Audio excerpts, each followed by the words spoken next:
The U.S. Air Force may be looking to retire its fleet of A-10 Thunderbolt IIs, but these ground-pounding attack aircraft are not gone yet.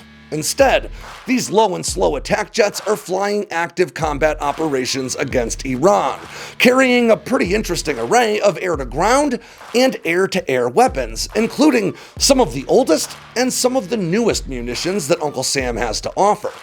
Now, the A-10 is well known and even beloved by ground troops for its unparalleled close air support capabilities, built around its massive GAU-8 Avenger rotary cannon and 11 hardpoints for precision-guided munitions. The A-10's low speeds, long loiter times, and incredible ability to absorb small arms fire, combined with all that onboard firepower, make it an infantryman's best friend.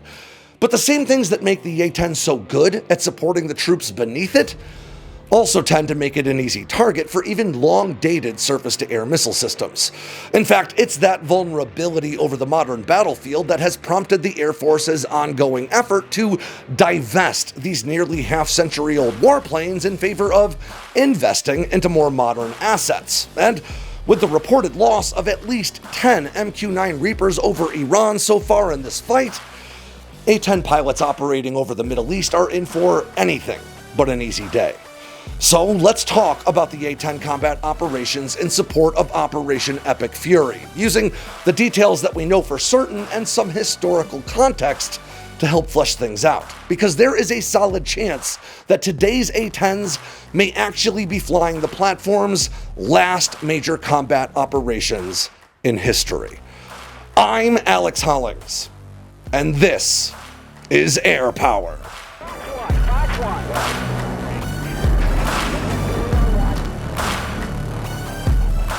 Have you looked at your credit card statement lately? Because if you're anything like a lot of Americans, you might be working 40 or even 50 hours a week just to cover groceries and the gas to get to work. Stuff that we used to be able to afford. And the banks are not lending us money to help. They're charging more than 20% interest for the favor. Now think about that. At over 20% interest, if you're making minimum payments, it could take literally years to get out from under that debt if you ever even can. But American financing is trying to do something that the big banks hate. They're actually trying to help people. Now, they have mortgage rates in the 5s, and they're showing homeowners how to take their hard-earned equity and use it to wipe out that high-interest debt. And the folks at American Financing tell me the average savings they can deliver is about $800 a month. It just takes 10 minutes to talk to a salary-based mortgage consultant, and there are no upfront fees and no obligation to see how much you can save. But if you start today, you could delay 2 mortgage payments. And as a new homeowner myself, I can attest that is immediate cash in your pocket that I think we could all probably use right about now. So give American Financing a call, America's home for home loans, at 866-889-8121. That's 866-889-8121 or AmericanFinancing.net/Sandboxx with 2 X's. Early in the morning of February 28th, the United States and Israel launched a joint air campaign into Iran that started with decapitation strikes deep inside enemy territory, wiping out the nation's senior leadership, including the head of Iran's Islamist regime, Ayatollah Ali Khamenei. Now, Iran's integrated air defense capabilities had already been blunted in last year's 12-day war between Israel and Iran that culminated with American stealth bombers accompanied by F-22s flying air superiority and F-35s flying the suppression of enemy air defense operations, striking Iran's deep subterranean nuclear facilities. But importantly, blunted does not mean eliminated. And while Iran's air defense capabilities have taken a serious beating from American aircraft primarily in the nation's southwest and from Israeli aircraft largely in the nation's northwest, Iran is a massive nation that has been preparing for conflict against the West for the better part of a half-century now.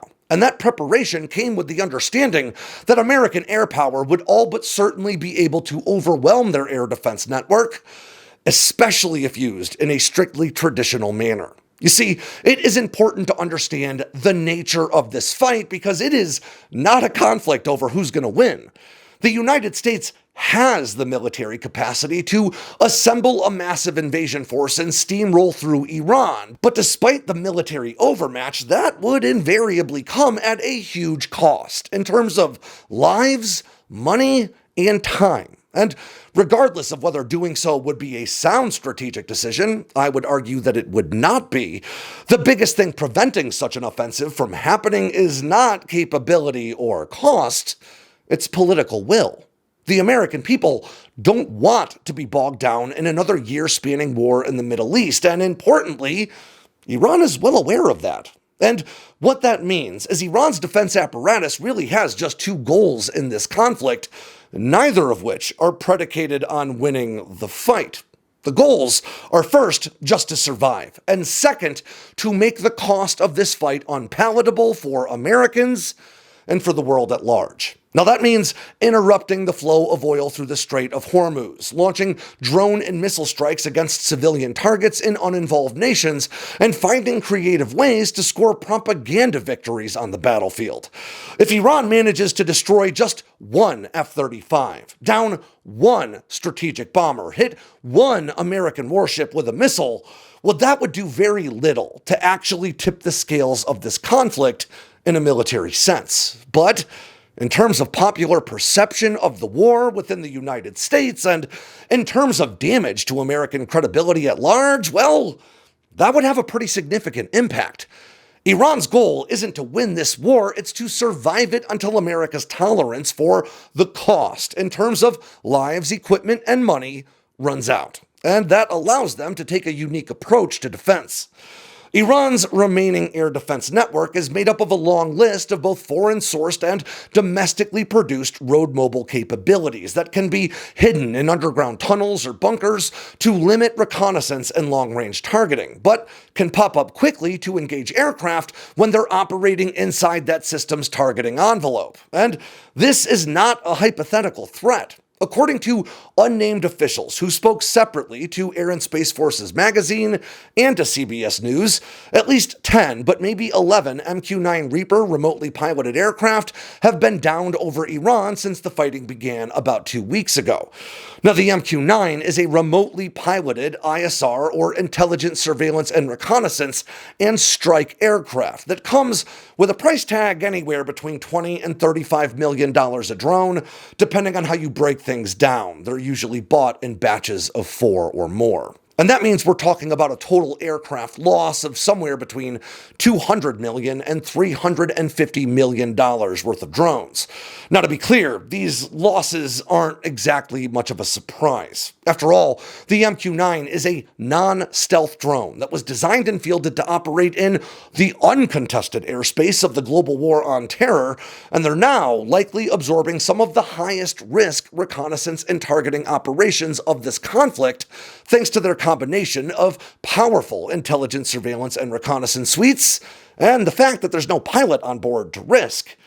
But the loss of these aircraft does serve as a potent reminder that securing air supremacy over Iran is a massive undertaking that even now, after thousands of targets have been struck, remains a huge challenge. And traditional thinking suggests the A-10 Thunderbolt II, better known as the Warthog, wouldn't find a place in this fight until that air supremacy had been secured. But instead, U.S. Central Command confirmed the use of A-10s in the earliest stages of Operation Epic Fury, flying combat sorties seemingly out of Jordan, alongside F-16s, F-A-18s, F-22s, and F-35s in just the first 24 hours of fighting. And within that list of combat aircraft, I want to emphasize the A-10 is absolutely the most vulnerable to a wide range of threats that Iran still has in its back pocket. Iran's top-tier air defense capabilities are, unsurprisingly, the systems that draw the most media attention, particularly platforms like their 4 Russian-sourced S-300 PMU-2s, which are long-range surface-to-air missile batteries that were delivered in 2016. These road mobile systems are the most advanced in Iranian service. They're made up of a mobile command post, a fire control radar, and acquisition radars, and up to 12 launchers, each of which can carry 4 interceptors for a potential maximum of 48. Now, armed with Russian-sourced 48 and 6E2 interceptors, these systems are said to be capable of engaging a wide variety of targets, ranging from low-flying cruise missiles and tactical aircraft to even some high-flying ballistic missiles at ranges that may exceed 200 kilometers, or about 124 miles. Older systems, like Iran's Soviet-era S-200 air defenses, are also still in operation, armed with Iranian-built Fajr and Gera-class interceptors that are said to have ranges that might be able to reach 250 and 350 kilometers, or 155 and 217 miles, respectively. But Iran's flagship domestically built air defense systems are their Bavar 373s, which Iran started work developing during a years-long delay in receiving their purchased S-300s. Armed with Iran's most modern Sayad-4 interceptors, these systems are said to have an operational range of 300 kilometers, or about 186 miles. And an even more advanced variant of that interceptor, the Sayad-4B, is said to carry a two-stage rocket for longer-ranged engagements and an active radar seeker, extending its potential engagement envelope out to a claimed 400 kilometers, or about 248 miles. Now, Iran also has developed several other domestic air defense systems that are usually bolstered by either technology transfers or just good old-fashioned reverse engineering of purchased systems from Russia and China. But these long-range air defense systems are really just the tip of the iceberg, or maybe I should say just the start of the hornet's nest, because the nation also operates a long list of less high-profile, medium and short-range air defense systems that can be loosely integrated into that larger air defense umbrella established by the nation's remaining long-range arrays. Now, the list of these systems includes shorter-reaching and dated MIM-23 Hawk trailer-mounted medium-range surface-to-air missiles that were actually provided by the United States back before the 1979 Iranian Revolution, as well as Iran's domestically built counterparts, the Mersad, and then further-reaching systems like Iran's domestically produced Corded 15 that can reportedly reach out to 150 kilometers, or about 93 miles. And then there are short-range surface-to-air missile systems like Iran's Russian-sourced Tor M1 with a reach that extends out to around 16 kilometers, or just shy of 10 miles. And this list is anything but exhaustive, and it's also vital to understand that Iranian forces are known to operate at least a half dozen different kinds of domestically produced and primarily Russian-sourced manpads, or man-portable air defense systems. These shoulder-fired infrared-guided weapons have limited reach, and in most cases can't really engage aircraft flying at altitudes above 15,000 feet or so, but they represent a very real and serious risk to platforms like the A-10, which, in the close air support role, often fly just a few hundred feet above the ground at relatively low speeds. Now, combined, Iran operates maybe as many as 9 different kinds of integrated short, medium, and long-range air defense systems, forming a network that might be best described at this point as layered but uneven, with a variety of assets still operational, distributed throughout the nation, and coordinating with one another to whatever extent is still possible. Now, some of these systems are likely to stay operational for some time to come just because of the vast expanse of territory that Iran has to hide them in. And just to make sure I drive that point home, you should know that Iran covers about 636,371 square miles. Now that's about 1,648,195 square kilometers, meaning it's about 4 times the size of its neighboring Iraq. It's 3 times the size of France, and it's about 2.7 times the size of Ukraine. That is a lot of territory to distribute and hide a variety of air defense assets in. Now, with this much territory to search, it makes tons of sense that the United States is employing long loitering MQ-9 Reapers for the job. When equipped with the Gorgon Stare Increment 2 pod, a single MQ-9 can actively monitor and track just about all movement within roughly 100 square kilometers, that's about 62 square miles, for upwards of 27 hours at a time, rotating crews every 8 hours or so to keep fresh eyes on the controls and sensors. But these aircraft tend to operate at altitudes of just about 25,000 feet and at speeds of only around 194 miles per hour, making them very easy prey for any surface-to-air missile system that emerges from cover. Of course, creeping out from your hole to shoot down an MQ-9 might seem worth it to some Iranian crews, but that feeling is likely to pass when ordnance starts to rain down on their heads from F-35s that were made aware of their presence by the loss of that MQ-9. So, as far as targets go, they really don't get much easier than the MQ-9 Reaper, which lacks stealth, usually carries no missile countermeasures, and cannot react quickly to inbound fire due to the lag in relaying signals to and from the crew elsewhere in the world. Now, this wasn't really an issue throughout the global war on terror, where American adversaries had no appreciable air defense capabilities to speak of, but it has become apparent in conflicts since, with a reported 17 MQ-9s shot down by Houthi air defenses over Yemen in recent years, and other losses reported over places like Libya, Syria, and Iraq.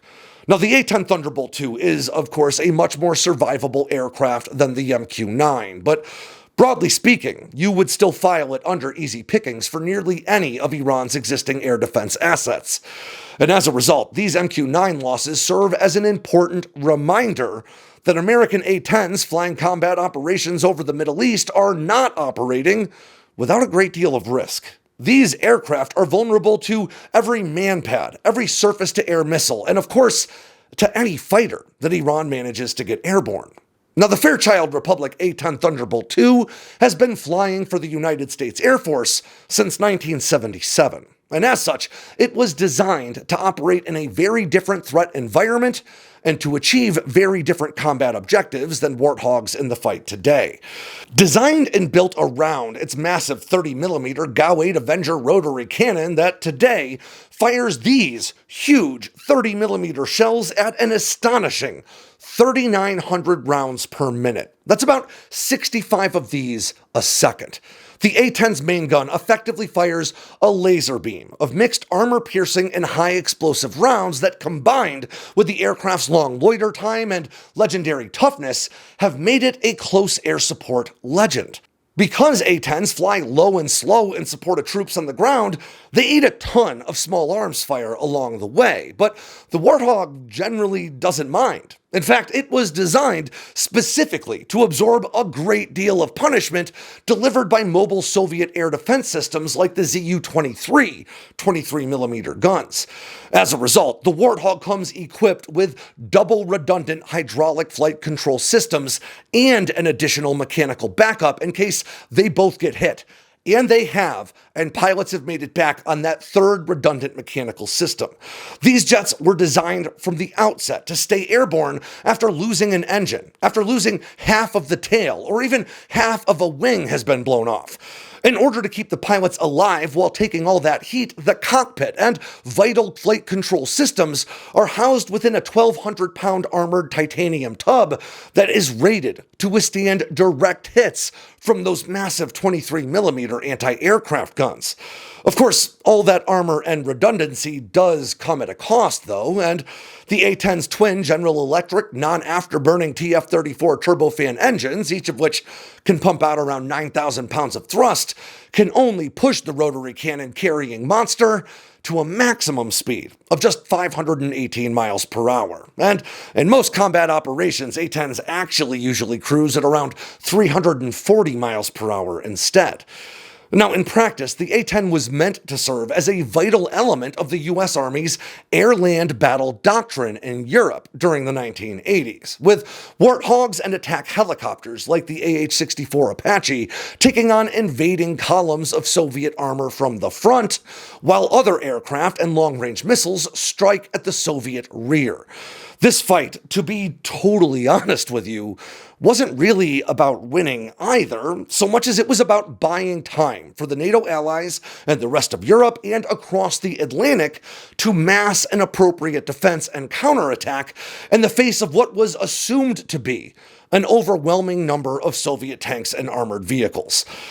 That's all to say that the A-10's mission set was never a particularly survivable one. You could really make the reasonable argument that the Warthog was built to fight in the first battle of the end of the world, making redundancy, survivability, and toughness more important than things like top speed or aerobatic performance.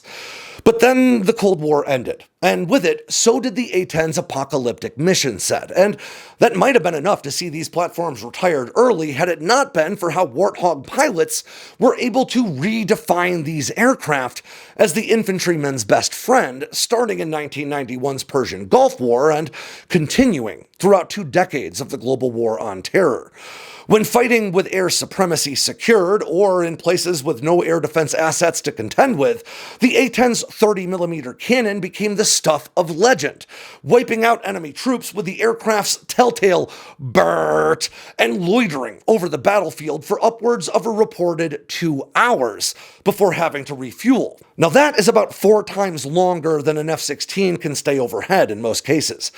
But as tough as the A-10 is, it is not tough enough to absorb the blast from a 320-pound blast fragmentation warhead in Iran's 48 N6E2 interceptors. No aircraft is. That is roughly the equivalent of being hit by 16 Sidewinders at once.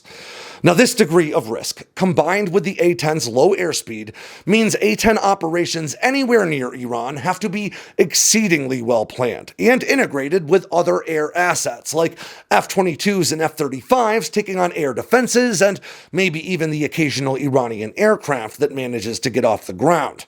Using Warthogs to hunt down drone launchers, ballistic missile launchers, and maybe, in some very limited cases, even air defense systems could work, but in that sort of environment, Warthogs would need a ton of support and a wide variety of weapons to pull from. And to be clear, the risk would still be very, very high. Because as scary as that 30mm cannon might be, it is really only useful at a range of about 4,000 feet, which really limits its usefulness against surface-to-air missiles that might reach 100 miles or more. But outside the threat envelope of Iran's widely distributed remaining surface-to-air missiles, A-10s could be extremely potent drone hunters, going after Iran's Shahed-style one-way attack drones with air-to-air missiles or even its massive cannon. And while the Pentagon has yet to shed any light on what these aircraft are doing in the Middle East, my best guess is that they'd be flying in areas where local air superiority has already been established, but that the drone threat remains. And as luck would have it, Centcom has released 3 images of an A-10 flying these combat ops against Iran to give us a glimpse into the ordnance that these jets are carrying into the fight. The first weapons that I noticed in these pictures were the biggest ones, AGM-65 Maverick air-to-ground missiles. Now, these weapons have actually been around for even longer than the Warthog, first reaching service in 1972, but the weapons that remain in service today are all among the later upgraded variants. It isn't clear in these images if the Mavericks carried by this Warthog are the type equipped with imaging infrared seekers or with laser seekers, but either could be employed by the A-10 to deliver Mavericks with warheads potentially as large as 300 pounds to targets as far out as 14 miles. Now, these weapons are supported by the AN/AAQ-28 Lightning targeting pod that you can see outboard of the Maverick on the pilot's right, which gives the Warthog pilot forward-looking infrared and a laser designator for the Maverick or any other weapon systems. Outside of the Maverick on the pilot's left, we have an LAU-131 rocket pod carrying what I would certainly assume is 7 AGR-20s, also known as the Advanced Precision Kill Weapon System 2. And this is actually a model of that LAU-131 rocket pod with these AGR-20s that would be launched from it. Except, in this case, they're pens that I 3D printed. Now, these weapons are 70mm unguided Hydra rockets with an added guidance section with deployable laser seekers, turning them into laser-guided air-to-air or air-to-ground weapons that can hit slow-moving Shahed-style drones from more than 7.5 miles out with a 10-pound blast fragmentation warhead, and they cost even less than the drones themselves. The guidance unit reportedly rings in at between $15,000 and $20,000 apiece, and they can be easily added to America's existing and massive stockpile of 70mm rockets. Then, further outboard, we can see a pair of AIM-9M Sidewinder air-to-air missiles. Now, these are dated infrared-guided weapons that first entered service in the 1980s and are now being phased out in favor of much more capable and advanced AIM-9X Sidewinders that have not been integrated into the Warthog. Now, normally I'd say the Warthog is carrying these Sidewinders as an air-to-air weapon of last resort, giving it at least some teeth to bear if Iranian fighters manage to get airborne and past America's air superiority net. And in fact, a long time ago now, we published a video about how A-10 pilots do indeed train for that air-to-air contingency. But in these circumstances, I think these weapons also offer a longer-ranged fire-and-forget option for drone engagements at what would still be a relatively low cost. Replacing an AIM-9M with a brand new AIM-9X would cost more than $400,000, but these AIM-9Ms are going to age out of service eventually anyway, and according to public assessment, the use of one of these older missiles really only represents a realized cost to the Air Force of about $84,000. But the only weapon we know for sure the A-10 has used so far in this fight is that massive 30mm cannon. And we know that because of this video that was uploaded from Iraq on March 12th. Of course, you can't see any A-10 in this video, but you sure can hear one unloading with that mighty cannon at what were reported to be Iran-backed militia fighters on the ground.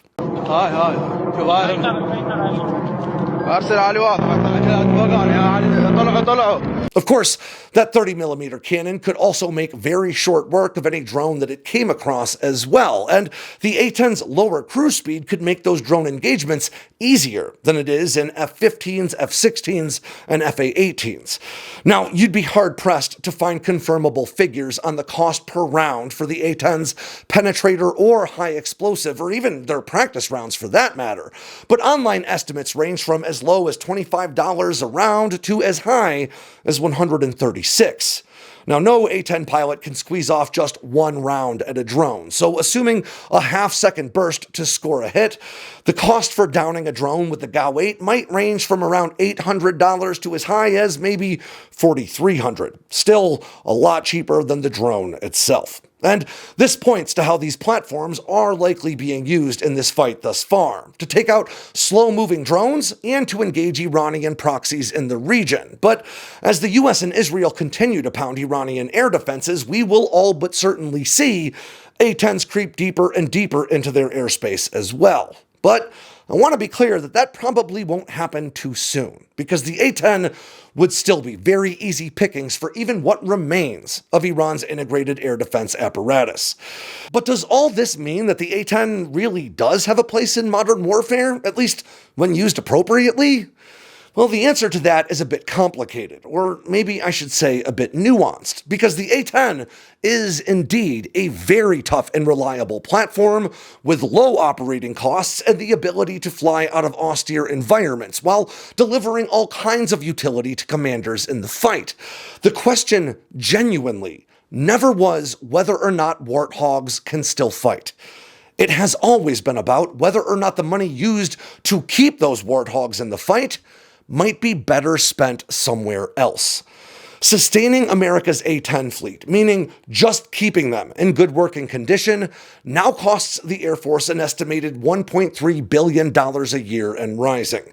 And while the A-10 is still proving to deliver value on the battlefield today, one could pretty easily argue that those same combat operations could just as easily be mounted by more survivable aircraft that could then go on to fly other mission sets as well, like the F-16, which boasts the same number of external hardpoints as the Warthog, though it does carry its weapons in different configurations. And to that cost point, that $1.3 billion in 2026 would be enough to increase the Air Force's F-35 buy from 25 new jets next year to 38, as just one example.